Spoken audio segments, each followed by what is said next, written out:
Sempre tivemos a convicção de que o mundo é decifrável e, portanto, controlável. Porque a matemática que governa o mundo nos mostrava isso. Alta ansiedade. A matemática do caos.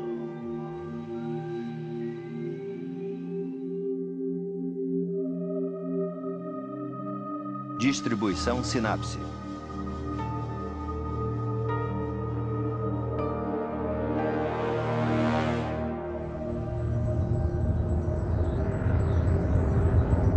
Mas o que acontece quando essa certeza nos é tirada? Quando a matemática começa a nos dizer que talvez o mundo não seja tão previsível e controlável como pensamos um dia? Que nossas antigas certezas podem estar erradas? Mercados financeiros em todo o mundo estão em ebulição esta tarde com o colapso de mais um banco. E quando os desastres de hoje começam a criar medos sobre o amanhã? Há um conhecimento crescente do fato de que o mundo no qual vivemos é imprevisível, caótico.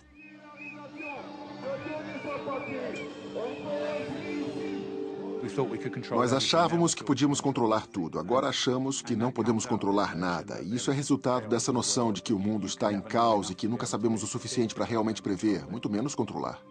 De simples padrões e da matemática que os controla, está surgindo um desafio à nossa visão de mundo. Há uma necessidade humana simples de se ter uma previsão do futuro. Há um desejo profundo de poder controlar o futuro e uma profunda relutância em aceitar os avanços modernos na matemática que sugerem um alto nível de imprevisibilidade fundamental. O medo do futuro de duas grandes companhias depois de sua divisão. Esses eram nossos sonhos de futuro. Um lugar claro e aberto. O que aconteceu para que nossa visão do futuro não seja mais clara e sim obscura?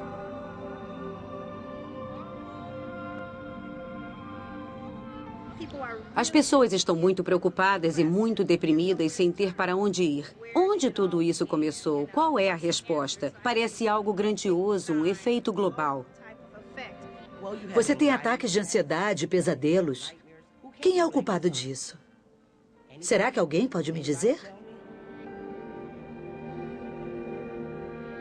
A principal experiência psicológica da ansiedade é um medo de que algo terrível vá acontecer, uma apreensão e uma incerteza. Esse documentário é uma história sobre essa ansiedade e sobre a matemática que a criou. Estamos no meio de uma enorme mudança cultural. Apenas 50 anos atrás, especialistas tinham todo o vocabulário para descrever um mundo que hoje parece bem estranho para nós. Eles falavam em uma economia de comando e controle, em engenharia do clima, em planejamento central. Ninguém hoje acha que o mundo pode ser descrito em tais termos. Hoje somos muito mais propensos a falar em desordem, instabilidade, turbulência, ponto de virada, efeito borboleta. Esse é o vocabulário que veio da matemática para nós nos últimos 50 anos. É essa matemática que está prestes a alterar totalmente o nosso entendimento da natureza fundamental do mundo em que vivemos. E eu acredito que ela nos dá um novo vocabulário para falarmos de nossas ansiedades a respeito desse mundo.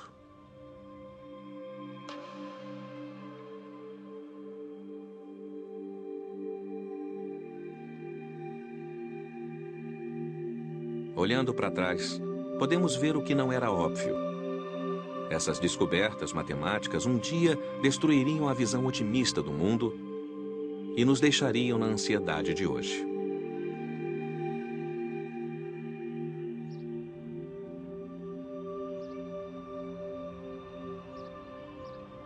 As raízes matemáticas de nossa ansiedade moderna começaram aqui em Paris, em 1885. A cidade se preparava para comemorar a visão otimista de mundo da ciência e da razão. Houve uma grande exposição para celebrar o progresso e a democracia. Era o centenário da República. E acima disso tudo, estava a construção mais alta do mundo. Um símbolo de tudo que eles acreditavam. Um perfeito hino em ferro. A visão do mundo racional e ordenada da ciência de Newton. A matemática de Newton descreve um lugar que segue regras claras de causa e efeito, tornando-o previsível e, portanto, controlável. Nas mãos de um dos maiores seguidores de Newton, o matemático francês e ateu Pierre-Simon Laplace, ela se tornou um grupo de crenças sobre a natureza de tudo. Uma crença quase religiosa de que o mundo poderia ser entendido como uma máquina. Havia uma forte noção de que o mundo devia ser mecânico e determinista. David Ruel é um teórico da física e um dos principais descobridores da matemática do caos. Newton e Laplace viam o mundo como uma máquina. E, todo mundo via, já que eles eram cientistas que queriam ser deterministas. Em um mundo mecanicista, nada acontece sem uma causa. Nada é inexplicável. Nesse mundo, se você entendia a matemática, entendia o mundo. Tudo era previsível. A ciência podia garantir segurança e progresso. Tanto que você podia ter essa visão laplaciana, que às vezes era chamada de visão do universo como máquina, onde se pessoas suficientes tivessem o suficiente, tudo seria entendido. Porque elas achavam que sabiam como as coisas, como os sistemas se comportavam. Elas achavam que tudo se comportava bem no final. Elas sabiam que desastres aconteciam, sabiam muito bem disso. Mas achavam que a matemática poderia explicar isso completamente.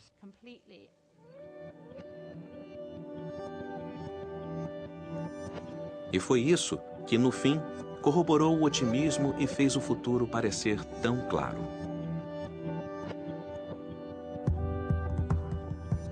Mas, por baixo da superfície de otimismo de um mundo conquistável e controlável, havia uma corrente de preocupação de que talvez o mundo não fosse tão domável e seguro quanto queríamos acreditar.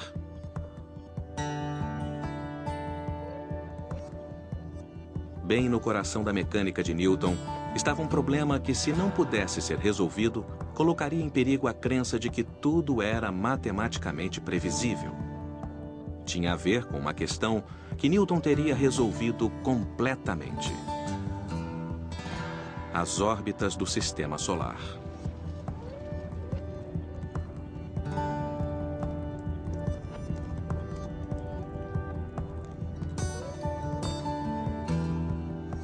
A genialidade das equações de Newton é que, se você tiver dois corpos, um orbitando ao redor do outro, como a Terra em torno do Sol, essas equações de movimento permitem que você diga a exata natureza de suas órbitas e preveja com precisão onde os corpos estarão em qualquer momento no futuro. O que Newton e Laplace diziam era que, se você fizer o cálculo, pode prever tudo sobre o universo. Já que há uma solução, você pode me dizer, eu queria saber onde aquele corpo vai estar em determinado horário. E pode ser qualquer hora no futuro ou qualquer hora no passado. Eu posso calcular o tempo que você quer e vou ter uma resposta. Os cálculos vão me dar essencialmente as coordenadas e a velocidade daquele corpo. A mesma matemática que governou as órbitas dos planetas também governou o movimento aqui na Terra. Esse foi o início da ciência de Newton, onde, se dois objetos começam em órbitas quase idênticas, eles podem continuar em órbitas quase idênticas. A diferença entre elas nunca mudaria. Então, se você soubesse a órbita de um, poderia prever a órbita do outro. E em teoria, tudo bem. Na prática, o que acontece é que, assim que você junta mais um corpo, somente 3, de repente, não se consegue resolver as equações e não se pode prever nada.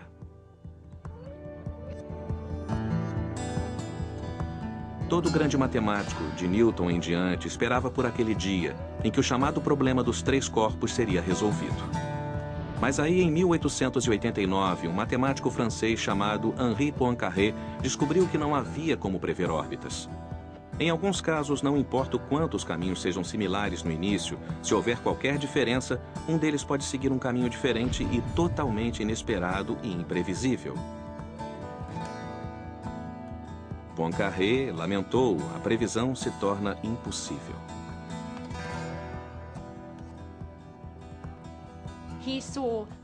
Ele viu algo se comportando de uma maneira que ele não esperava e percebeu que tinha a ver com as condições iniciais e com o que hoje chamamos de suscetibilidade às condições iniciais.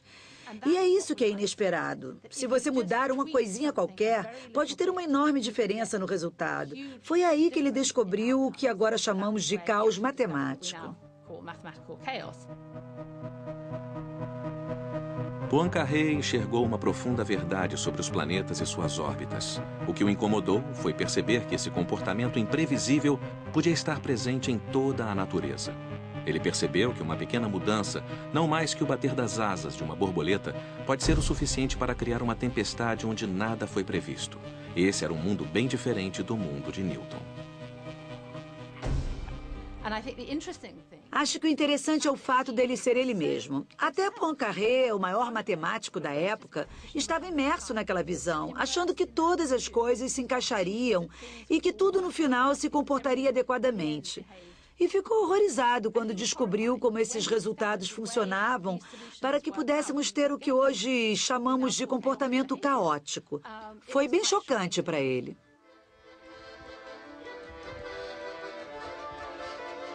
A descoberta de Poincaré atingiu a raiz de uma visão de mundo da qual nem ele, nem seus contemporâneos estavam prontos para abrir mão. O mundo onde ele vivia e atuava ainda era muito mergulhado naquela visão laplaciana. Esse comportamento muito estranho que ele descobriu foi atenuado pelos críticos.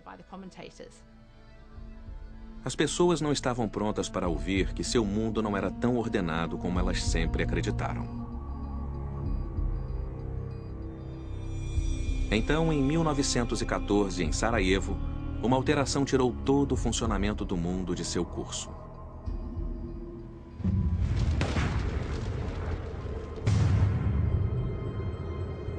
Foi uma pequena alteração que iniciou uma tempestade incontrolável.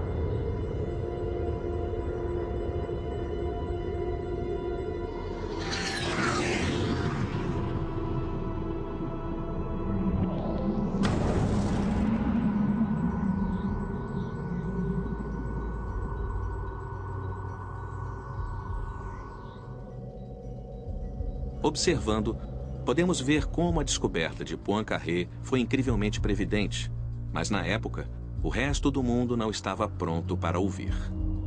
Todos ainda estavam determinados a acreditar que viviam em um mundo newtoniano, onde até a complexidade das relações humanas podiam ser previstas e a guerra poderia acabar no Natal. Quando estourou a Primeira Guerra Mundial, todos reuniram sua artilharia, confiantes de que a realidade poderia ser construída para seguir seus planos. Afinal, os mesmos matemáticos que previam as órbitas dos planetas também comandavam os disparos da artilharia. A matemática da balística dizia a eles exatamente onde as ogivas cairiam. Claro que no início do século XX, a balística consistia essencialmente em mirar um objeto parado. Você podia ter que atirar por cima de alguma coisa, então podia não ver no que estava atirando. Para que os matemáticos adivinhassem isso, eles tinham tabelas de tiro e coisas assim. A magia da ciência é essa previsibilidade das coisas através da matemática. Ciência não é só provar teoremas. É nos dar algum poder sobre a natureza, sobre o que acontece. A previsão de um eclipse é um desses poderes. Construir máquinas a vapor também é. E a ciência foi inventada em parte para isso.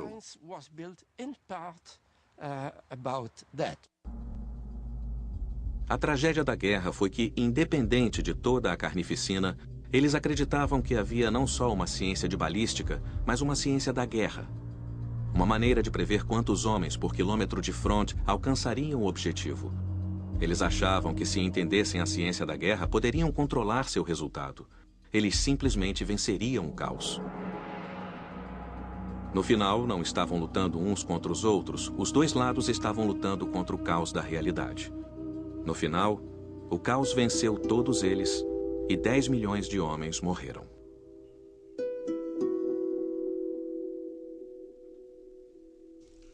A noção de Poincaré de que uma alteração pequena e imperceptível poderia causar uma tempestade inevitável Foi a primeira descoberta a nos dizer que o mundo é menos previsível e controlável do que gostaríamos que fosse. Essa é uma das raízes matemáticas da ansiedade moderna. A segunda foi descoberta na Rússia por Alexander Lyapunov. Ele estudava a transição da estabilidade para a instabilidade nos fluidos, mas fez isso durante os grandes levantes da Primeira Guerra e da Revolução Russa.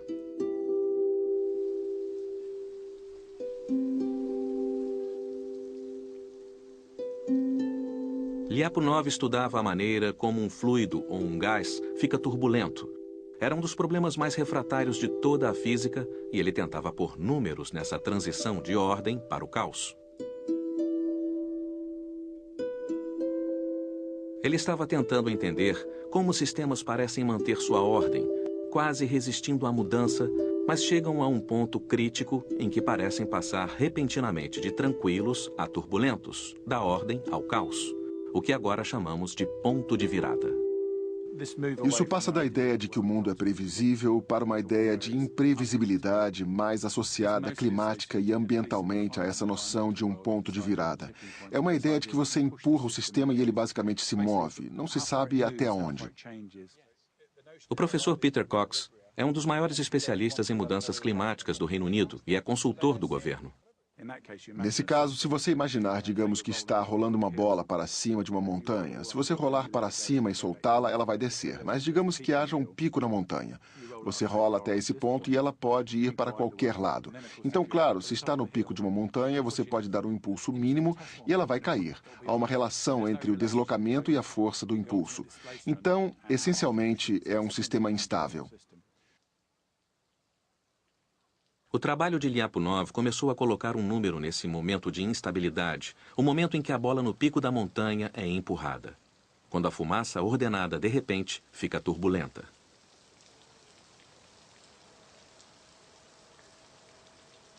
A maioria das pessoas considera que o perigo é cair da montanha. Isso é o equivalente a um ponto de virada. É onde o sistema muda e você não pode recuar.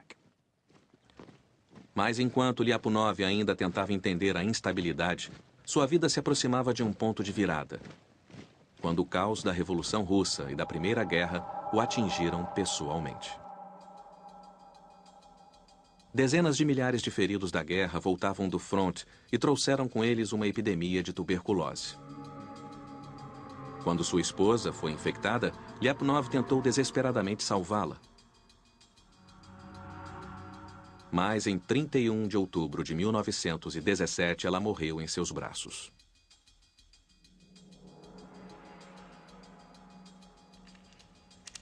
Horas depois, no mesmo dia, ele deu um tiro em sua cabeça.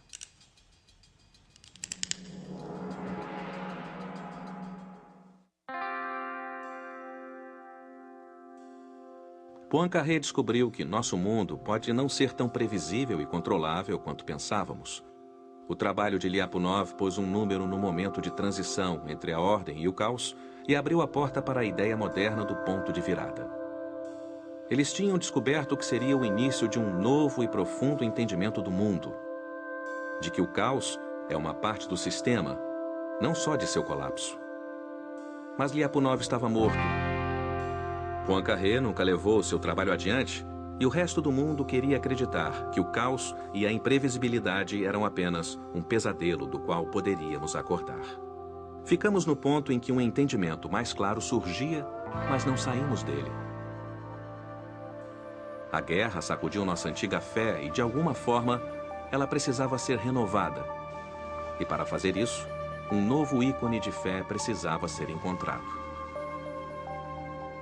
A linha de montagem de Henry Ford foi esse ícone. Ela se tornou o símbolo e o meio pelo qual poderíamos criar um mundo de estabilidade, previsibilidade e prosperidade.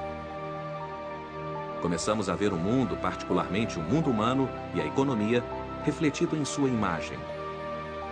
Não mais um mundo em que tudo pode ficar fora de controle, mas um equilíbrio perfeitamente estável que tinha a natureza dependente e imutável de uma máquina.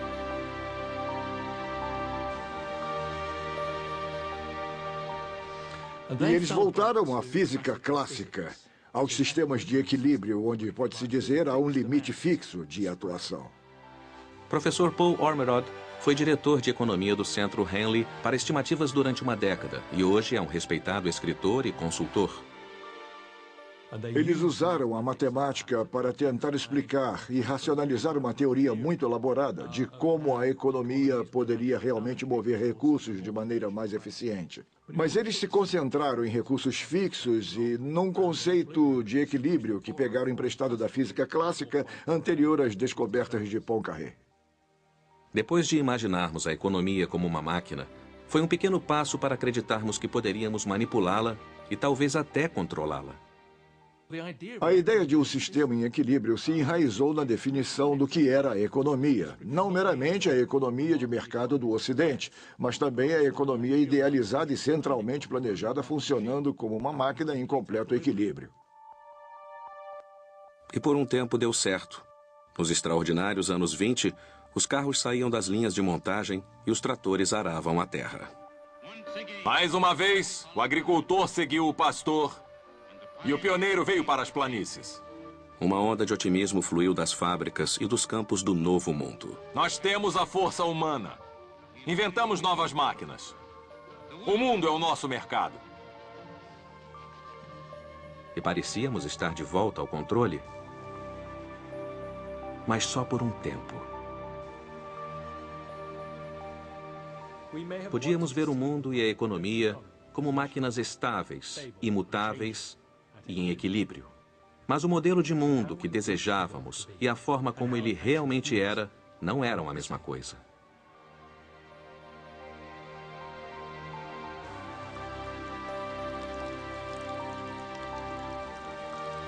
Essa é a imensa fábrica da Fisher Car Body, em Detroit. Um dia ela foi parte da aparentemente indestrutível indústria automobilística americana, parte dos bons tempos que achávamos que nunca terminariam. Mas em 1929, eles terminaram. E o vento ainda sopra e o sol ainda queima a terra.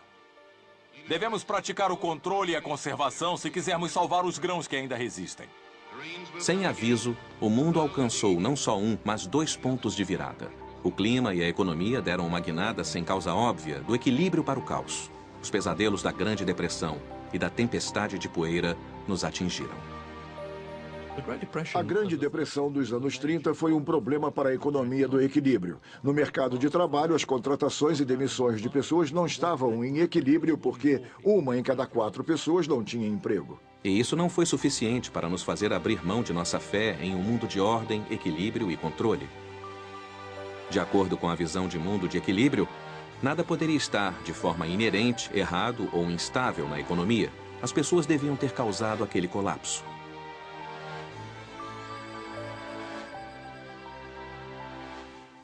Mas o argumento básico, que é o mesmo ainda hoje, é de que as pessoas, em certo sentido, não eram vítimas. Não eram desempregadas porque foram demitidas. Elas estavam escolhendo isso. É inacreditável, mas é verdade. Elas escolhiam o lazer e o desemprego, ao invés do trabalho.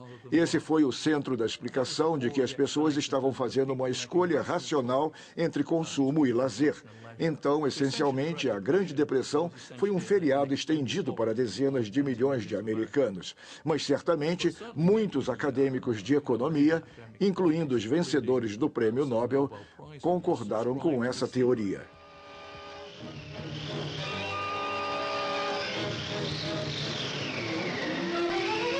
Os especialistas na época achavam impossível imaginar que a tempestade de poeira ou a depressão eram causadas por instabilidades inerentes ou por pontos de virada nos próprios sistemas. Outra década de uso irresponsável e as terras serão realmente o grande deserto americano. Não havia pontos de virada. A causa que escolhemos foi certamente simples e mecânica.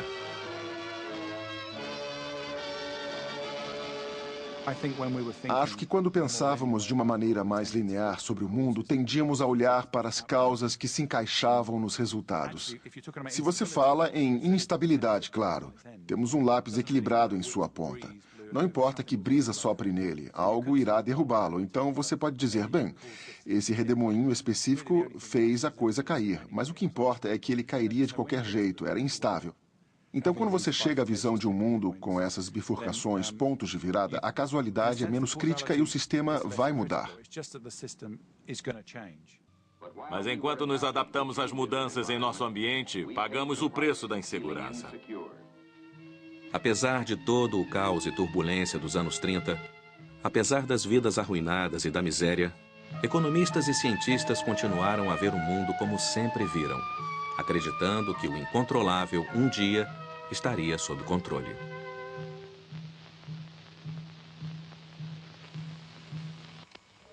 A invenção do computador no final da guerra, de repente pareceu uma promessa de um nível de entendimento e controle que nunca tivemos. Se a linha de montagem foi o ícone dos anos 20, havia um novo ícone de poder, previsão e controle. Cena 64, tomada 2. Nos anos 40 e 50, tivemos nossa primeira ideia desse ícone em funcionamento quando militares revelaram a tecnologia secreta que os tinha ajudado a vencer a guerra. Essa máquina é tão complicada quanto parece. ENIAC, o primeiro computador todo eletrônico e em alta velocidade já construído em todo o mundo. A única diferença entre um ser humano e o ENIAC é que o ENIAC é bem mais rápido. O primeiro emprego que a tecnologia teve foi na antiga tarefa militar de calcular os ângulos, elevações e velocidades das tabelas de tiro. Mas logo ele foi essencial a um novo e assustador poder. Fazemos todas as tabelas de tiro para o Exército e as tabelas de bombardeio para a Força Aérea. Quando uma arma é apontada para o inimigo, nós fazemos computações para dizer aos homens da artilharia como direcionar essa arma para que ela acerte o alvo correto. Os testes foram planejados para observar resultados. Não era somente o cálculo para a mira e arremesso de bombas, mas era também a única maneira de fazer os muitos cálculos necessários para se entender a explosão. Então, a tabela de tiro da bomba atômica de 15 toneladas. Diferente da situação com uma arma de implosão, os cientistas aqui podem observar as bolas de fogo crescendo em um corpo de material fissionável. Ciência não é só provar teoremas para nos dar algum poder sobre a natureza. A velha mágica newtoniana da balística se casou com o poder quase divino da era nuclear. Se pudéssemos controlar esse poder, haveria alguma coisa que não poderíamos prever ou controlar?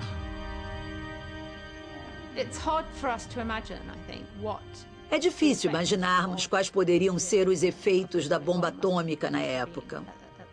Que algo tão pequeno pudesse ter um efeito tão terrível e devastador. E podemos controlar isso para que tivéssemos controle sobre tudo.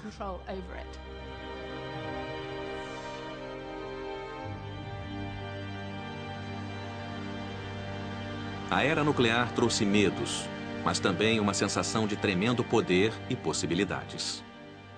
Acho que houve um pico de otimismo em relação ao que acreditávamos que a ciência e a tecnologia poderiam fazer. Provavelmente no meio do século XX, nos anos 50.